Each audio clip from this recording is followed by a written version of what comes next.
Good afternoon, everyone.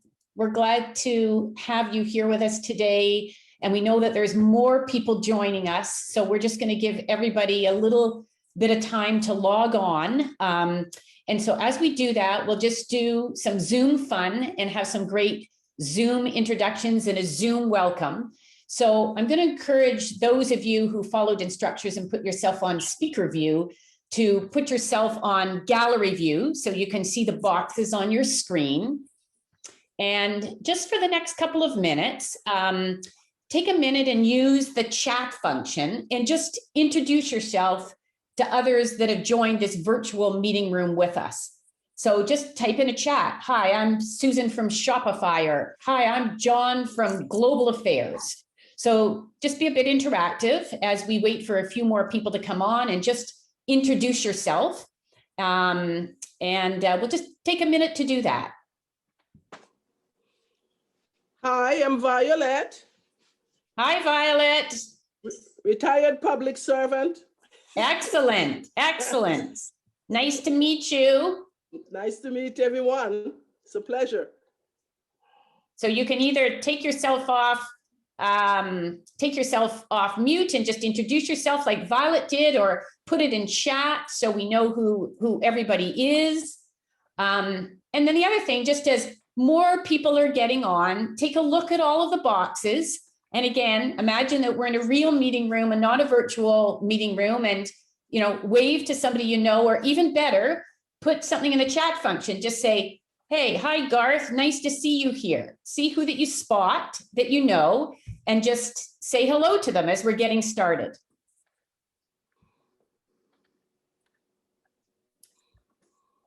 So for those of you who are just linking on, we're just going to take a minute to introduce ourselves to others that are here today. Introduce yourself in the chat function. Just mention who you are and where you're from. Say hi to somebody else that you see on the screen that's here. And then we just have one more invitation for you, and that is at the bottom of your screen, you should see a poll button. It's a bottom? I think it's at the bottom of the button. And if you can locate a poll button, there is a quick poll. There it is, just asking you, what sector do you work in? Do you come from the business, government, other public sector, social services, not-for-profit ministry, or others? That'll just help give us a sense of who's coming to our calls. So do those three things, and then we're going to get started. So introduce yourself on chat if you haven't already done that.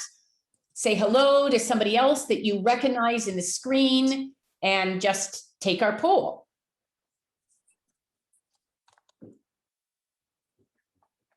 So I know that we have more people joining us, and they'll continue to link on, but I think we're going to get started. So welcome to everyone to this second session in our three-part series on taking your faith to work. For those of you who have not yet met me, I'm Jennifer Parr, and I provide leadership to One Way Ministries Workplace Network with my colleagues Johan van der Merwe and Doug Sprunt. And some of you are new on this call that you weren't on the first one. So I'm just going to ask Johan first and then Doug second to just take themselves off mute and wave and say hello so that you know who they are. So Johan, can you just introduce yourself so people could put a face to your name? Hello, my name is Johan van der Merwe, and I work with Jennifer and Doug in Workplace Network. Great to meet you all. God bless you. Thanks, Johan. And Doug. And I'm Doug, and I have a simple last name of Sprunt. It's not that complicated, and it's a pleasure to work with Jennifer and Johan and being part of the Workplace Network. I'm part of One Way Ministries. Thanks. Thanks very much. Those are my great colleagues, and happy to have them here. And you're going to hear at the end of this call a few other upcoming things that they're going to be facilitating. So those of you, some of you will already know that our heart at the Workplace Network is to have a city full of Christ followers who are comfortable and confident taking their faith to work and using it to make their workplaces better, kinder, stronger, more kingdom-oriented. We launched the Workplace Network in January to be a place for you to be connected with, to develop relationships with, and to learn from other Christians who share this vision. Now, of course, given COVID, we've been limited to connecting people virtually, but eventually our hope is really to host some in-person events so more of you can get to know each other. Because if you're a Christian in the workplace, we don't want you to feel lonely or tentative about your faith. We want you to see all of the other places who share your vision. And we want you to feel part of a movement of like-minded kingdom builders transforming the day-to-day culture and environment in our workplaces. And if we do that, we'll transform our city as well. Every day that we go to work, we step into an incredibly important mission field if we care to see our workplace like that. And every interaction that we have, every relationship that we build, every decision that we make at work presents a potential opportunity to be God's hands and feet. So how do we do this? Well, there's not just one way, there's many ways. And that's the goal of the network and of this series, to explore the different ways of doing this. And in this series, we've explored 3 of those ways. So our first session that was last month was on taking a Christ-like character to work. Today's focus is on loving those that we work with. And our third session in this series, which will be next month, is on prayer in the public square, how we can pray with and for those that we work with. You all know that we're called to be salt and light in the world 7 days a week, wherever we are. And we're just going to start now with a short video by people at the London Institute of Contemplative Christianity that captures the essence of our heart at the Workplace Network. So take a quick look at this video.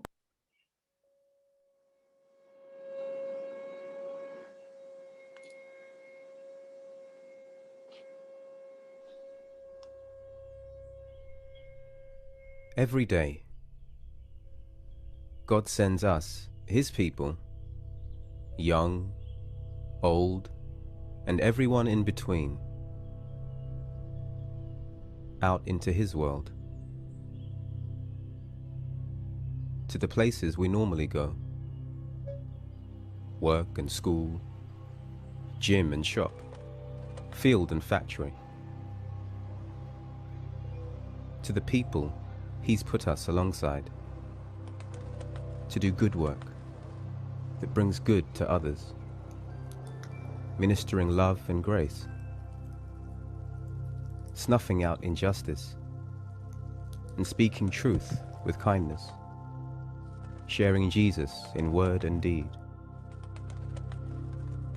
to see brows unfurrow, hearts soften, wounds heal, people set free. Home, school, work, a nation changed. Day by day.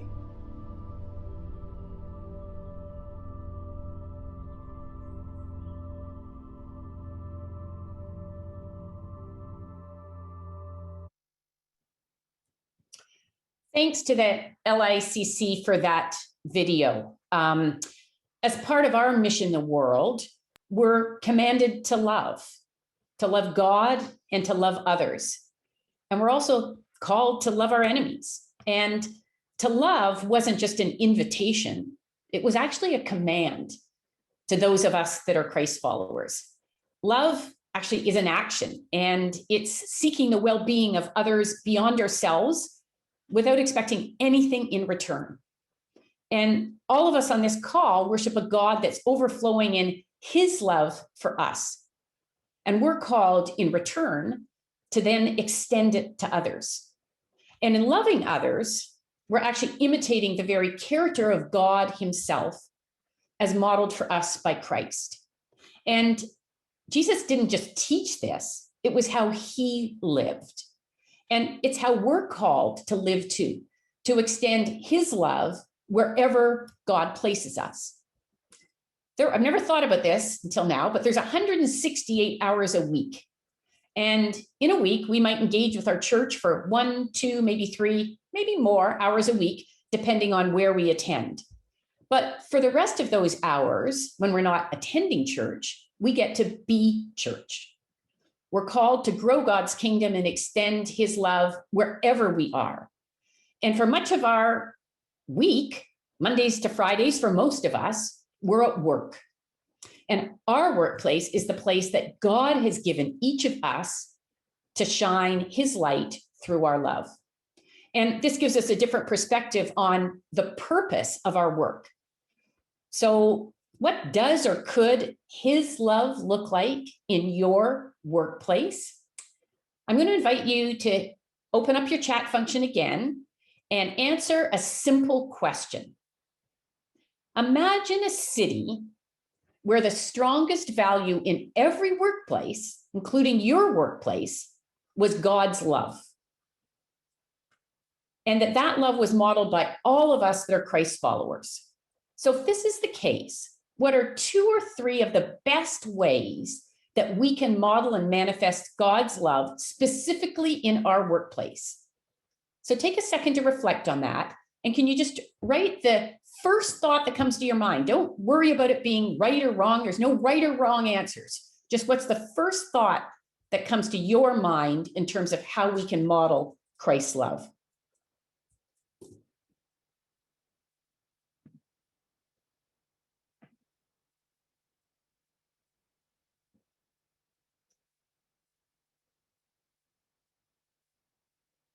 Being kind, asking our colleagues, how are they today?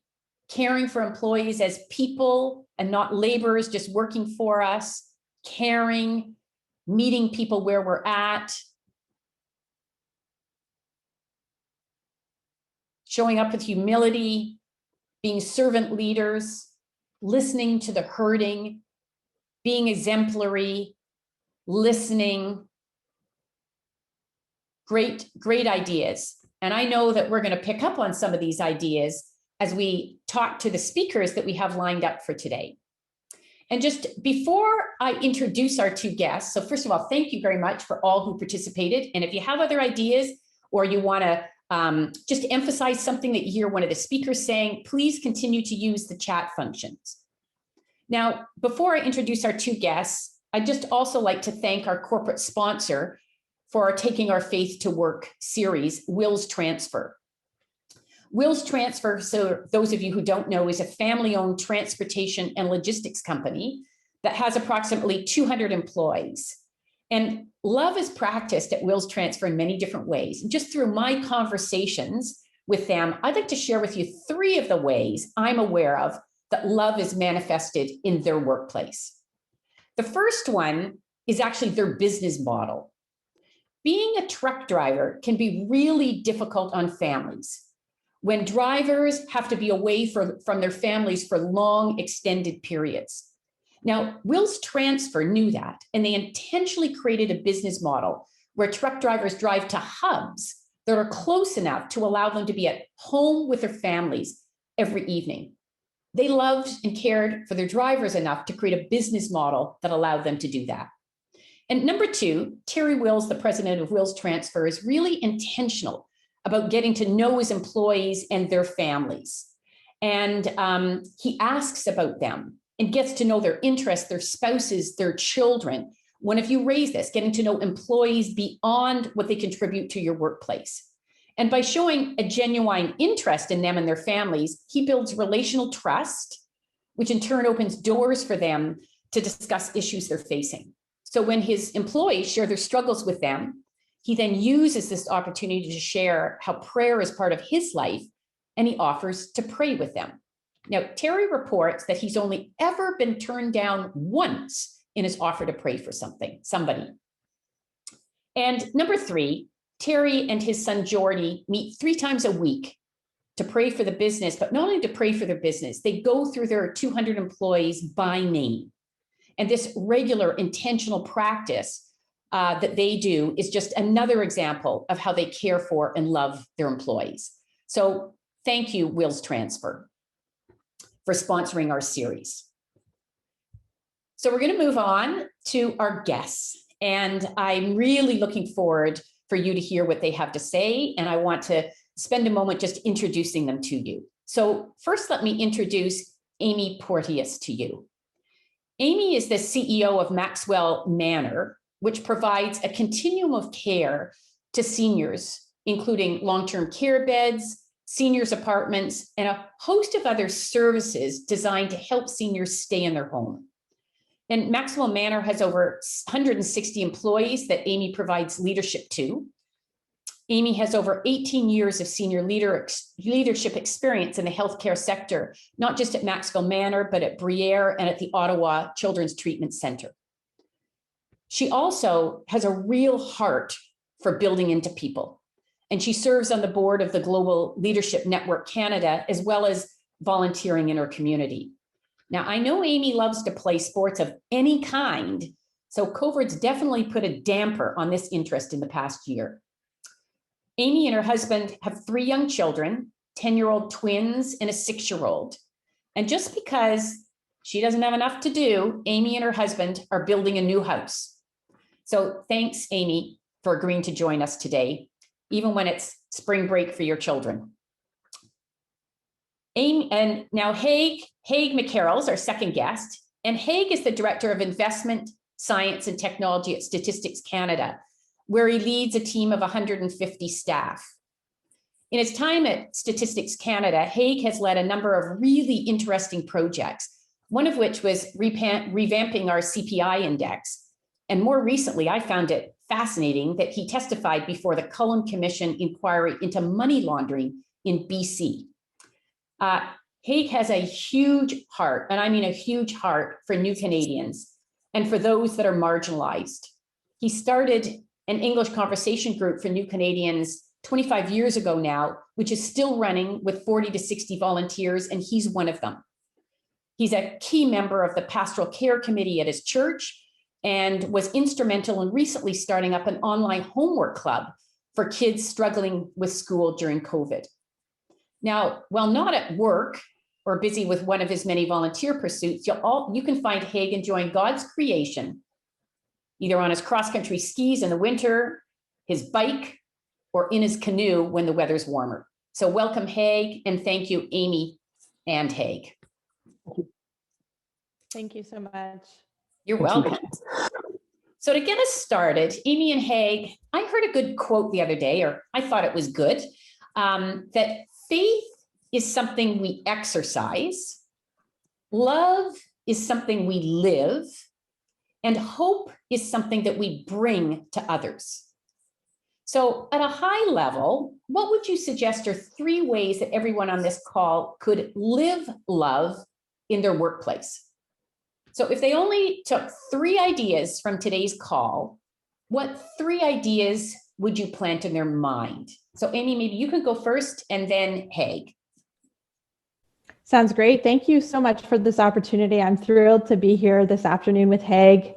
I think before I get into my 3 ideas, I just want to say in general, I believe that we need to be able to express love at work and love in general through the way that we treat and interact with people. So I consider I am intentional about being warm, caring, and genuine to each person that I interact with. And I truly believe that that is a reflection of God through me. But if I was going to talk about 3 different ideas, the first one I would talk about is, as you introduced, I work in a long-term care home environment. So I'm actually at work during this time of COVID. So one of the things that I do is I make sure to be present on the floors so that I can really demonstrate my leadership and interact with my staff and form relationships with them. I think it's really important to be present, not to be in your office all the time, and to make your face known and to really get to know your employees. Not only for the job and the role that they play within your organization, but also for the person that they are, and really to develop that kind of a relationship. I think another thing that's really important to me is I believe in servant leadership. So what I regularly do is for all my direct staff, I meet with them once a month and I talk to them about what's working, what's not working. But most importantly, I ask the question, how can I support you? And this tactic can work not only in a physical environment where you're interacting with your staff on a day-to-day basis, but also on an online environment where you're intentional about meeting with your staff and asking them, like, how can I better support you so that you can do your job the best that you can and be the best that you can be. And the third way that I would like to plant in people's minds is I believe in the power of recognition.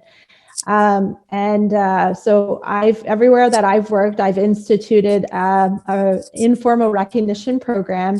One thing that my managers and I are all doing is on a regular basis writing thank you cards to employees who are making a difference within the organization. And also taking the opportunity to recognize staff in front of their peers and highlighting their strengths and what they bring to the team. So I totally believe in the power of this informal type of recognition and how much of a difference this can make in people's lives by just even pointing out the little things. That goes a really long way. And I believe that helps to show God's love in the workplace. Thanks, Amy, for those ideas. And many of them you do as a leader, but anybody, whether they're managing and leading people or not, could do all of those things. So thank you for sharing. Haig, what would you encourage people to do? Okay, I'll start by thanking you, Jennifer, for your invitation and hello to everybody here this afternoon. I'm very pleased to be here. I think love is something, I'm learning about, right? I think we're all learners. There's that song Over the Rhone, I think, by Over the Rhone. It says, we're all late bloomers when it comes to love. And I think it's something that it really grows on us. And you may wonder, like, I thought it was a great title, like, what's love got to do with it? Yeah. This is a workplace. So what are you talking about? But I think it's one of the most practical things. And I think it's key to managing people. I think almost a philosophy of management by love. And I think it's very practical and it's very real. And it's very tangible to our workplaces. So one of the first things to do is I think I take advantage or I make advantages to get to know people. So in my workplace, when people come into the workplace, new people they have to sign an oath or swear an oath. And this is usually a perfunctory thing. It takes around 15 minutes. And at Stats Canada, where I work, we actually sign an oath for life. And we're actually criminally responsible. Like, we could be liable to jail if we break our oath. But that can take a few minutes. But I take an hour just to talk and get to know people. Like, if they're new to the city, like, where are you living? Have you found a place? Do you know the city? What's going on in their life, who they are. And or even on this COVID situation where I've been swearing in people, you're in your homes and you talk about, you can see in their rooms, they got skis in the wall or bikes in their rooms, they're young folks.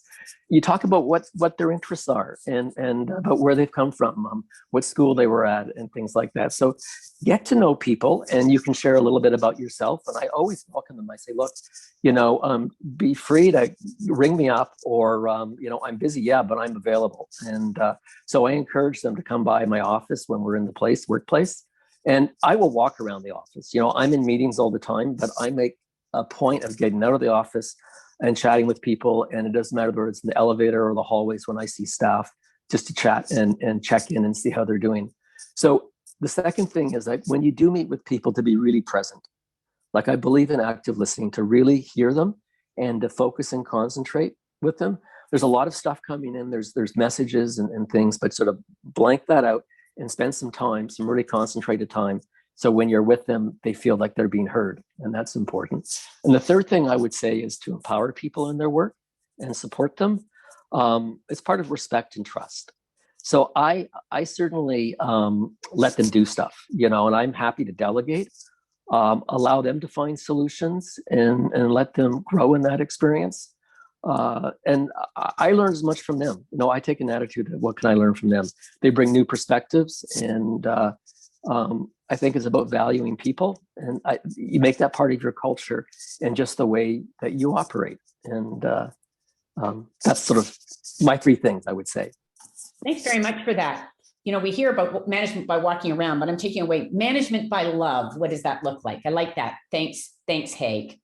The second question is, and you've touched upon some of these things, I think, but if there's anything else you want to add, all of the research, even before COVID, shows that a really high percentage of people don't feel engaged at work and they don't feel a sense of belonging, which is really sad.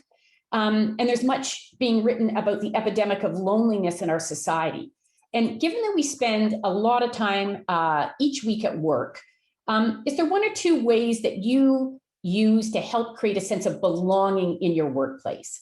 So, Haig, maybe you first this time, and then Amy. Yeah, and that's a really important question. Under COVID, in our workplace, we like to impart our culture, and we've done that from on-site training. Like we have residential training programs and things like that, and that's all gone now. In fact, when a few years ago, when the federal government was giving off golden handshakes to downsize, we didn't do that at Stats Canada. We took that money, that pot of money, and we invested in a training center and invested in our staff and relied on attrition to make those savings. And so training is a really big a part of that.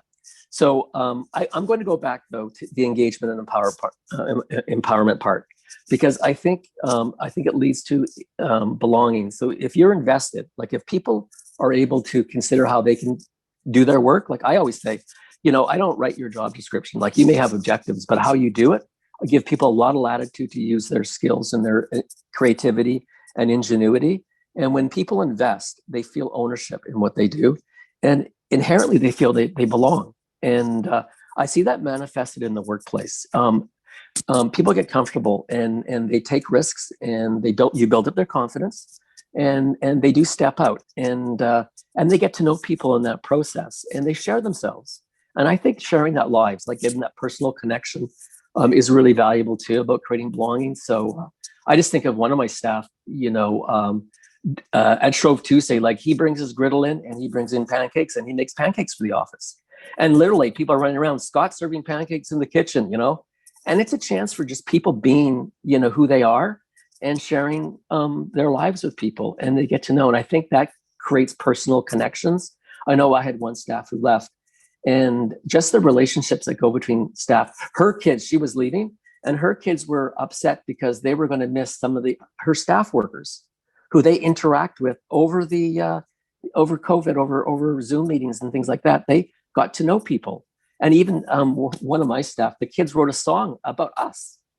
Like they made a song and they were singing it. It was, because they hear their dad speaking to various individuals. And so they actually made a song. So you create these personal relationships, and it does spill over to the workplace, and people feel, and when you have that type of connection, I think it improves the work you do. I think there's an openness to work through problems and work through issues, and there's a comfort, and it's a learning process. So I think it's a really important part, even in big organizations like the Government of Canada with 300,000 workers. Of course, we all work in very real offices, and it's the people connection that make the difference, right? No, thanks, Haig. And I think too, with Zoom, more people have got to know children and families than ever before, because so many people are working from home. So Amy, what would you add? I think Haig hit a lot of the really important points, but certainly one of the things that I find really a great way to be able to build that inclusion within an organization is I do these things called rounds with employees. So I meet with all staff across all shifts within the organization every 6 months. And the whole intent of those sessions are really to find out what's working well and find out what some of the areas for improvement are. So I go on days, evenings, and nights, and I meet with staff and I get to know them and I hear from them firsthand about what's working and what's not. And then at the end of doing all of those rounds with staff, it takes quite a lot of time, but it's absolutely worth the investment. I'm able to theme together a lot of the feedback, and then that really drives our plans for the next 6 months on what are the main priority areas that we want to work on. And I think it really creates this sense of belonging and engagement, because staff know that, the leadership is listening and really care about them and want to include them in the decision-making process and the plans for the organization. So that's definitely something that I do. Another thing that's really unique about the work environment that I'm in, as you all probably know, long-term care has been very much hit by COVID. And it's been absolutely devastating across the sector. And so one way that we've tried to create this sense of belonging is to hold these open sessions with no agendas. And essentially, we just invite staff to come and talk about what they're going through and give them the support that they need wherever they're at. And so we book time and staff will come together, and those who are struggling or need the additional support will come and talk about it. And I think it's just freeing, as with all of the stress and demands that are on, additional demands in the long-term care sector right now, it's just a really great opportunity to really show God's love and show support to your employees. Thanks very much. Thanks very much, Amy. Now, my next question is about, we're all human. And so many of us have stuff going on in our lives, particularly during COVID. And sometimes, we can't separate work from our own personal lives, and we bring our stuff to work, whatever that stuff is. And so we need God's eyes often to see this suffering and his heart to respond in love. So in last month's session, we heard that compassion is more than empathy. It's empathy plus action, or I would say it's love in action. So can you just share even one or two examples of love in action when someone in your workplace was struggling at home or at work? So Amy, if you could share an example or two, and then Haig. Sure. I mean, I think a really tangible thing that you can do in your work environment is offering to pray for people. So I think in your introductory remarks, you did mention that Wills does this for their employees. And I certainly am a firm believer in praying for my employees. And when they're not doing well, I let them know. I let them know that I'm praying for them and that I care about them, and that I follow up with them to find out how things are going. So that's a real tangible example. Another thing that I've been able to do is through COVID, a lot of our staff have had challenges with being able to isolate when they're home, when the organization is in outbreak. And so one of the strategies that I was able to do is provide some temporary housing for some of the staff who were not able to come to work, so they didn't have to worry about infecting their family members. And so that's a real example of providing like a material provision to help an employee. And I think made a huge difference. And the staff member was so grateful that we were able to support her in that capacity so that she could keep her family safe, but also continue to come to work. That's great. Thank you, Amy, for those examples. And I know you have more and you're trying to limit what you say, given the time that we have. But hey, do you have one or two examples of how you've kind of helped people with stuff at your work? Yeah, I'll give you some examples that employees have done, and I think it's really gratifying and it's encouraging to see when you see that manifested in the workplace and other people doing it as well. So I know we were about to hire somebody, and we were about to make an offer, and this woman actually turned us down because she had just got information.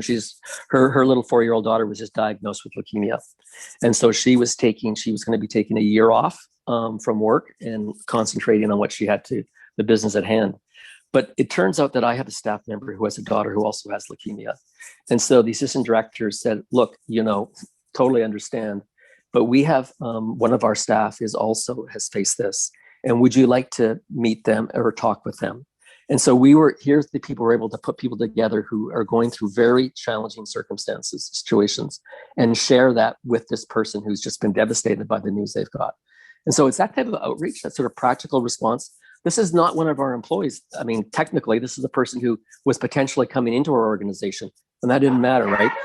It was just there. And so the other thing too is like we have a lot of hires coming from across the country, a lot of students and what have you. And again, I was really pleased to note that students, they work on co-ops throughout the year, but managers were inviting these students to their homes for things like Thanksgiving dinner. So when there were celebrations, I said, it's fantastic. Like, oh yeah, Brandon, he's come over for dinner and he's hanging out with us. And I think that type of just friendship and love, quite frankly, that recognizes the person beyond just the 9 to 5 or the 8 to 4, whatever it is, that recognizes, hey, you're part of us, come on in. And I think I see that manifested. And it creates an environment which changes the way you work, changes your attitude towards your colleagues. And it's just great for the organization and great for people. Yeah, those are great examples. They're simple. Yeah, and how, as you start to build friendships, and I know you do this really, really well in your workplace, and then people will open up about their needs, that people, and it doesn't have to be you, others will rally around to meet. So thanks for sharing that. I'm going to jump us to a little more difficult question now, a challenging topic, and that's loving our enemies at work.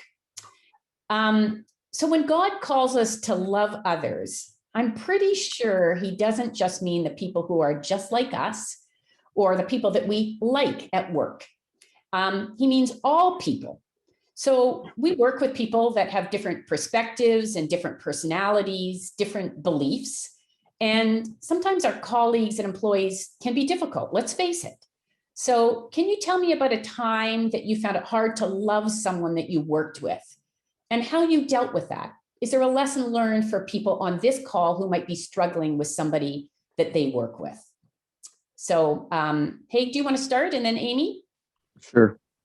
I guess I don't really think that I have enemies at work, but, people who can be difficult. But enemies in quotations. Yeah, in quotation mark, but that's fine. As a director, I have delegated authority from the deputy minister, which means I'm accountable for every decision any supervisor makes. I have 20 supervisors, any decision they make, if it goes off the rails, I'm on the carpet for it, okay? That includes all our outcomes of our programs. I have to approve any promotions. And inherently, that can set me up for conflict because, people, they want to advance in their career. And I always say, I will not promote someone to failure. And if you're ready, right?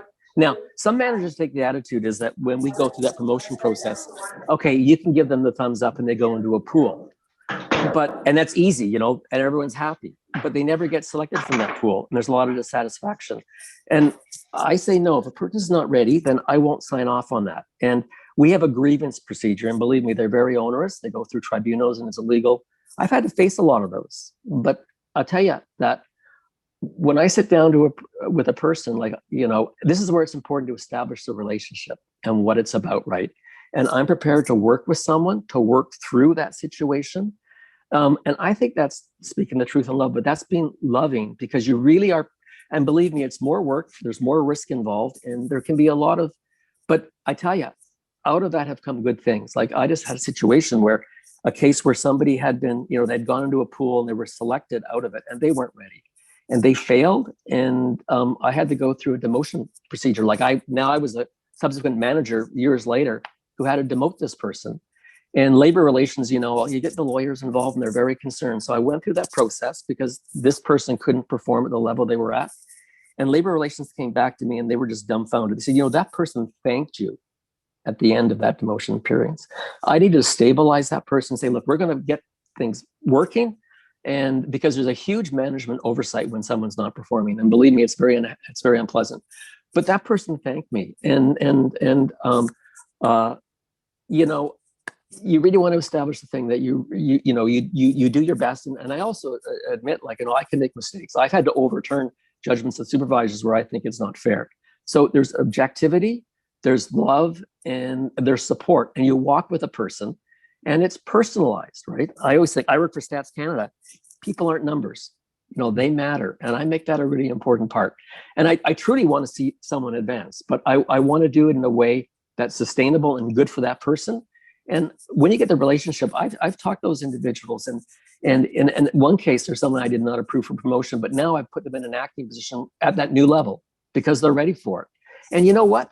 There's a good feeling that they've really accomplished it. And now they're there. They're not just stuck in a pool, which has been, so I think that's an example. Anyway, I would say that.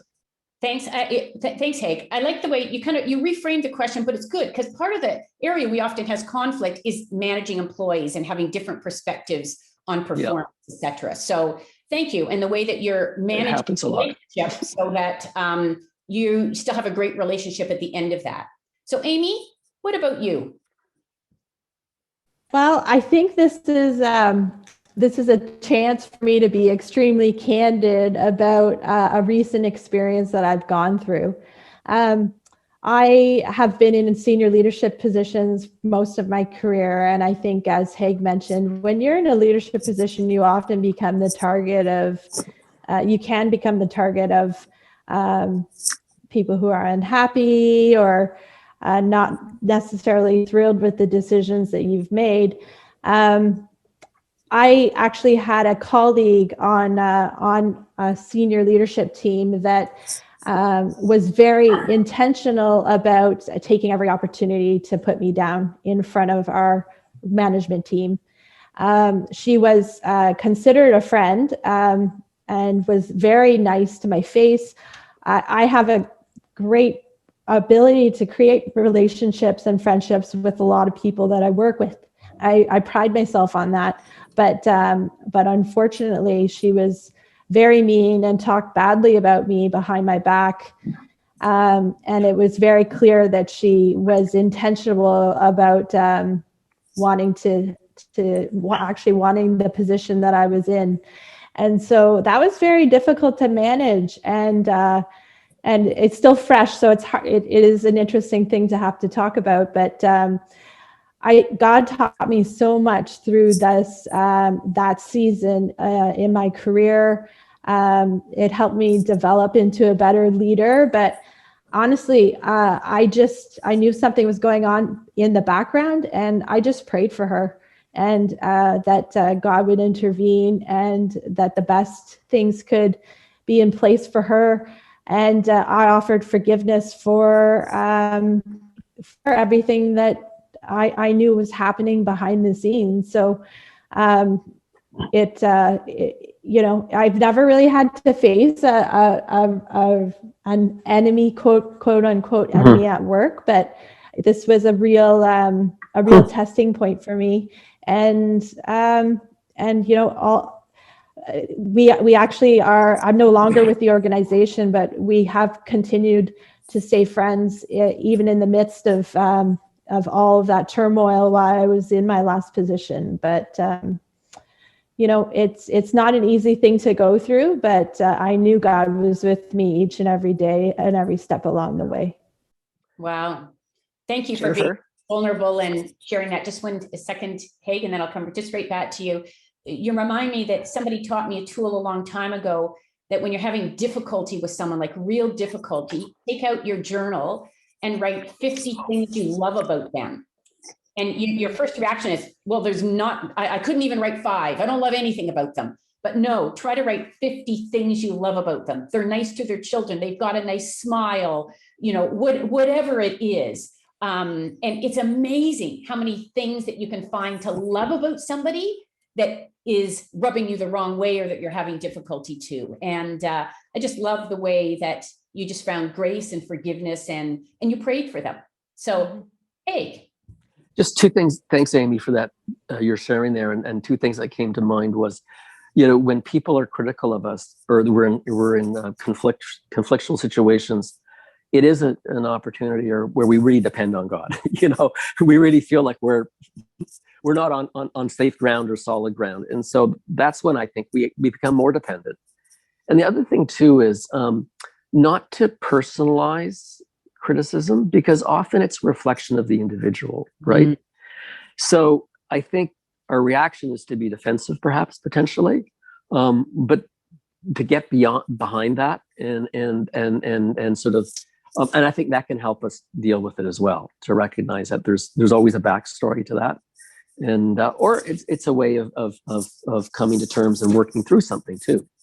So it's an opportunity. Yeah. Sometimes conflict can be an opportunity, and I think trying to find out, like often there's you're in an office situation or large organization where there are conflictual or conflicting needs and demands, and I think it's a leadership role to bring those to light and to work through those, to recognize that sometimes there's mutual disagreements for legitimate reasons, but you have to come to some way forward, right? And I think it can be, and I think it's a loving thing, like someone said in the chat, being a peacemaker. And Yes. yeah, that's important. And so people come together to respect one another, or they can learn different perspectives and they can move forward together. And that builds relationships. Yeah. And confidence too. It's really important to hear people in those circumstances. Anyway. Thank you. Thanks for that, Haig. We have time for one last question. I'm going to give you 1 minute each. And that's that this year's been really hard on a lot of people. So how we are doing will be a predictor of how much love we have in our tank to actually extend and to give away to others. So can you just share something about one or maybe two spiritual disciplines or practices that you put in place that keep your heart filled with love so that you can then extend it to others? So Haig, one or two from you and then from Amy. Well, I could just say that you mentioned, Jennifer, that I'm in the pastoral care group. Actually, something I've done relatively new, but I'm taking this course from the Christian Council of the Capital Area. It's the Ottawa Pastoral Care Training Program. It's a 10-week program, and it's fantastic. And I'm learning a lot, actually. And when I do meet with people, and I, you're still meeting with people despite COVID, and I'm learning a lot. So I think sort of like put some gas in the tank. There are resources out there, and we learn. Like I said, I'm still learning about love, and I think it's exciting to be on that edge, right? And to be with others. So something that I've just started a couple of weeks ago, and I'm still doing on Mondays. And despite this, I was in a small fellowship group, and we've started a new one. We had a diocesan-wide book study, and a bunch of us have got together to reread the book in more care. And so. And we've got newcomers to the church. Like the church has actually grown, and it's really it's fun and encouraging. And I think that type of reflection is really important. Yeah. So nurturing your own spiritual development. Yeah. So it builds your tank. Yeah. And there's other, your personal worship and things like that, and your personal time is important. But those are just some things I would say. Great. Thanks, Haig. Amy. Great. Well, wonderful comments, Haig. So glad to be co-presenting with you today. Some of the things that work for me, I love to start my day with music and praise. And I find that by being able to tap into some Christian music and really just that helps me start the day on the right foot. Another thing is I live in the east end of Ottawa, but I work in Maxville. So Maxville is about 45 minutes away from where I work. So I have a long drive, and I use that time to connect with God. It's really when I can pray, and it's when I get a lot of ideas actually and inspiration on my way to work, and it helps me to start the day off on the right foot. And I some people are like, oh my goodness, I can't believe you have to drive 45 minutes each way. And I'm like, oh, I love that time because it's a great way to start and end a day. And it's that one-on-one time that I get to spend with God. Wow. Thank you for that. Thank you for all of your answers. And I wish we had time for more questions. I skipped one of the questions because we've run out of time, but I just thank you both for agreeing to join us today and share your experience and your wisdom.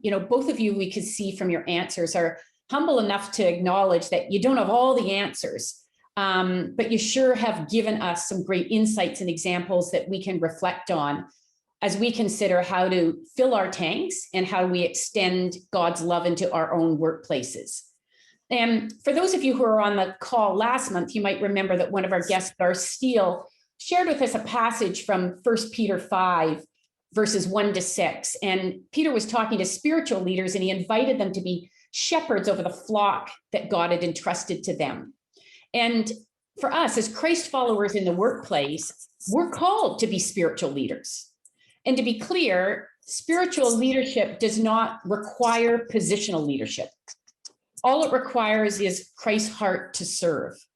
So I encourage all of us on this call to think of our colleagues, our employees, and those that we serve in our job, our customers, if we have some, or our clients, as part of the flock that God has entrusted to us. So look at them the way God looks at them. Love them the way that God loves them. Care for them the way God cares for you. So the call to action from today is really simple. Just if you can think about and reflect on, as you know, you go into your afternoon, what's one action that you can take this week to bring God's love to the flock that he's entrusted to you in your workplace. Now, we're going to wrap up for sure by 12:55, so people can have a minute before a 1 o'clock meeting for those of you who have them. But I wanted to just take a minute and give you some information on a couple of upcoming events and encourage you to register for them and to join us. And I also would encourage you to invite some friends and colleagues to join you, because we're working to expand the Workplace Network community, so there's more of us. So please encourage others to join you. And the next event that we have coming up is the third and last session in our Taking Our Faith to Work series. And the focus of that session is on prayer in the public square. And we're going to have, I think it's 3 guest speakers, and we're going to share stories of how people are praying in their workplaces, both for and with others. And my colleague Johan van der Merwe will facilitate this session. So please register and join us for that. And then for those of you who want something a little bit more, on Friday, May 14th, there's a full day event that the Workplace Network is a virtual host for. It's a North American wide event called Work as Worship. And it's got many really good keynote speakers. Johan and I have attended previous Work as Worship events, and we found them to be very excellent. So if you're interested and able to set aside a day in your calendar, we would highly recommend you take a look at that. And then on Wednesday, June 16th, it seems far away, but I want you to think about this because it's another full day event, and that's our next date with God. And this is a full day event that's an opportunity for you to block out time in your calendar to spend time in listening prayer with the Lord. Think of it as a virtual silent retreat. It's lightly facilitated by my colleague, Doug Sprent, and they're just amazing.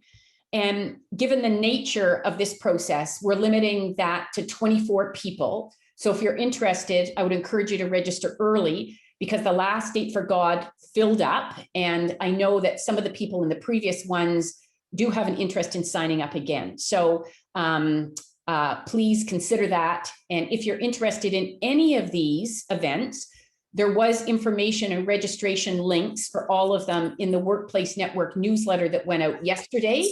And there'll also be information links in the newsletter that will go out next week as well, next Friday.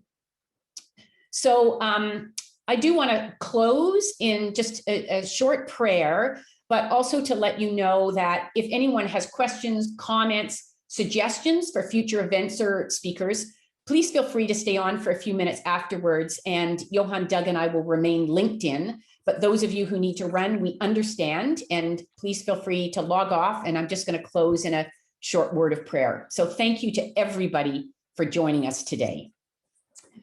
Heavenly Father, as we leave this session today, open our hearts to see our workplaces and our callings the way you see them.